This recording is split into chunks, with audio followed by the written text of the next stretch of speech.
que vem pra tentar ferir o valente de Deus em meio às suas guerras.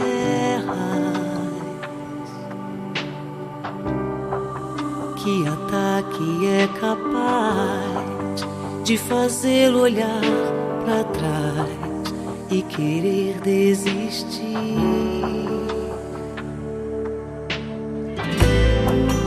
Que terrível arma é usada pra tentar paralisar sua fé.